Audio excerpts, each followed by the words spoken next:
Hi, anyone and everyone. This is Kim, the Humble Hermit from Come As You Are Oracle. We're going to do a love oracle for today. Today is Monday, September 8th, 2025. You may follow me on the Talk, the Tube, my blog, or not. Totally up to you. Take what resonates, leave what doesn't. If it doesn't fit, don't make it fit. If some of it fits, God's kiss. We love that for you. Whatever doesn't, leave it on the table for someone else. You don't need to take on energy that wasn't meant for you. We're going to use the Price of Love Oracle. Crystal Banner, Kaleidodope.com. She also has an Etsy shop.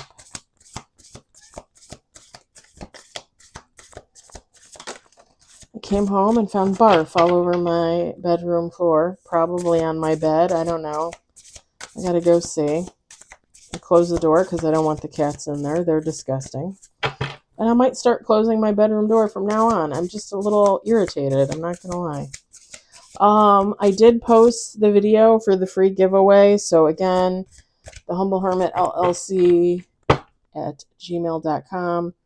Tell me what deck you're interested in. Go watch the video.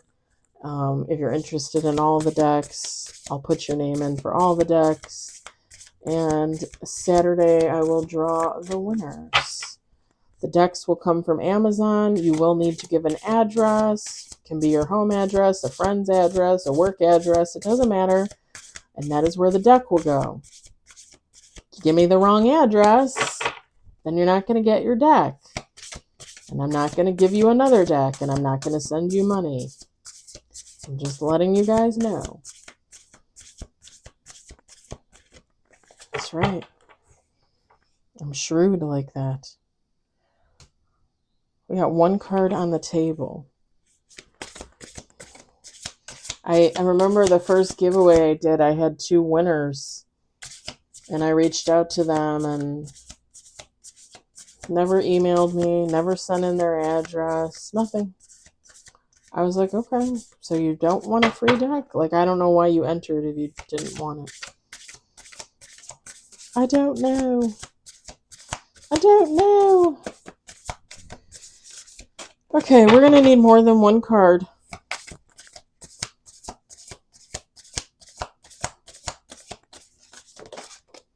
Two on the table.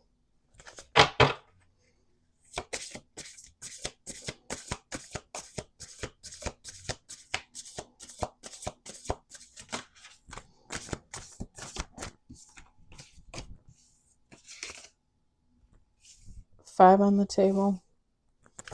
Let's do 2 more shuffles.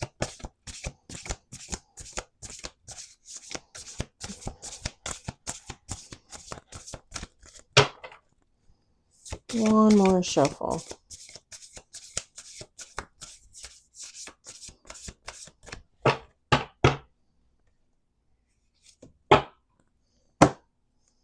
We got 6 with bottom of the deck. Okay, we've got connection, money versus love, redacted, dream come true, drama, and bottom of the deck, patience. Feminine, masculine, take how it resonates. So, somebody either got in a connection for money and wishes they could take it back, or they got in a connection for love and they wish that they could take it back. They thought this was going to be a dream come true, and it turned out just to be nothing but drama. And this person, whoever they are, is running out of patience.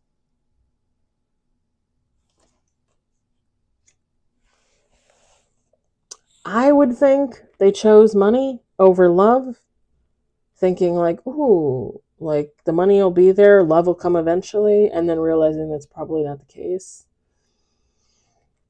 I told you guys before that when I married my ex-husband, well, when I started dating my ex-husband, I was thinking more stability, reliability, like long-term, I mean, that never happened. It just never happened. And I'm proof positive that when you think like that, probably not going to work out. I'm just saying, that's just my experience. That's just my opinion.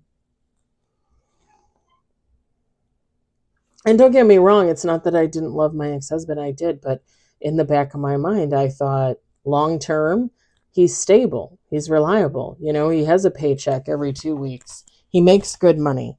When he's done paying child support, when he's done paying maintenance to the ex-wife, like he's gonna have money. It doesn't matter. It was never enough for whatever reason. He always wanted to spend it on stupid stuff. We always ended up having to use it for other stuff. Even though he was done paying child support like that year before we got divorced, or separated, I should say, he still had to buy stuff for his kid.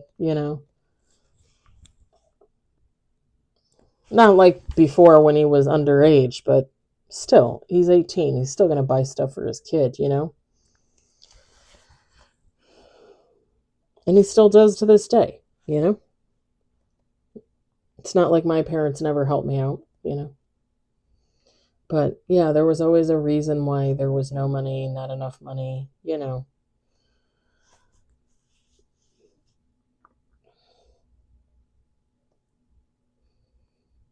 I think after a while, I just got tired of carrying 90% of the burden myself, and him not listening.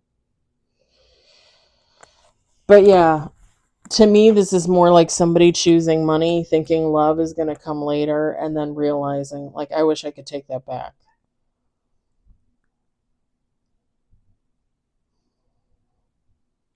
Because you also got to figure, too, if you marry for money or if you get in a relationship for money, there's strings there. You might have to jump through some hoops, depending on who the other person is, depending on who you are, depending on where the money comes from, you know? It's drama. I mean, what if what if I were to meet someone tomorrow and after taxes they bring in like $8,000 a month in salary, which is pretty good. I mean, I don't make anywhere near that, and I make pretty good money. But let's say that. And I'm like, okay, I'm going to get in a relationship with this person. But I don't realize that 4,000 of that comes from an inheritance. Okay, probably guaranteed because you're going to get your inheritance. But let's say the other 4,000 of that is salary and it's based on sales. So if said person doesn't have a sale, they don't get no $4,000. You know what I'm saying? Like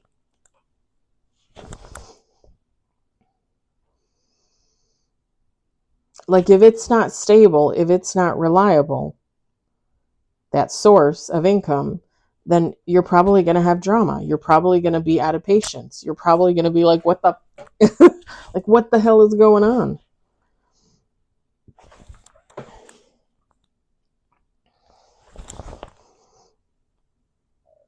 And if this is somebody that married for love, wishing that they had married for money, and some people feel like that.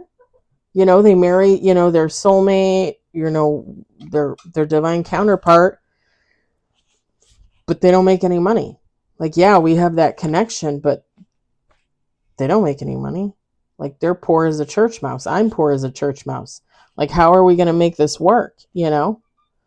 Thinking like, oh, it's a dream come true. But in reality, it's always drama because two people are always struggling to figure out how to pay the bills, you know?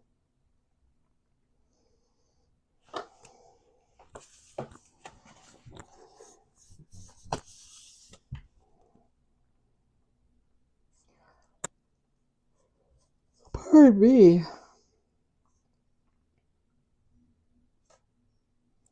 And either way, somebody's patience is wearing thin.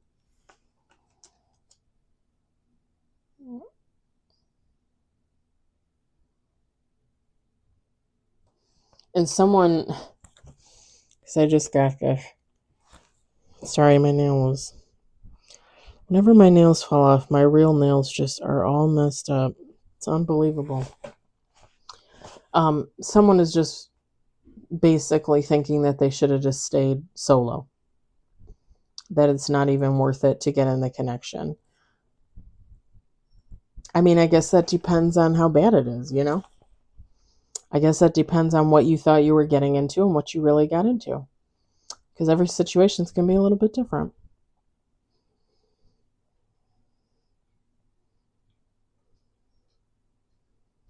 Okay. Okay. It's like a shooting star, right? On that card. I just heard Madonna's song Shooting Star in my head. I heard it play in my head, and then I heard somebody say, "That ain't no shooting star." Oh my gosh. Bubby. All right. I'm going to leave it there. Cuz I'll just keep saying the same thing over and over again. I hope it resonates. I hope you enjoyed it. I hope if anything you were entertained. I hope we choose what's right for us with a little use your intuition and, you know, common sense. Common sense. We don't talk enough about common sense. I'll talk to you later. Bye.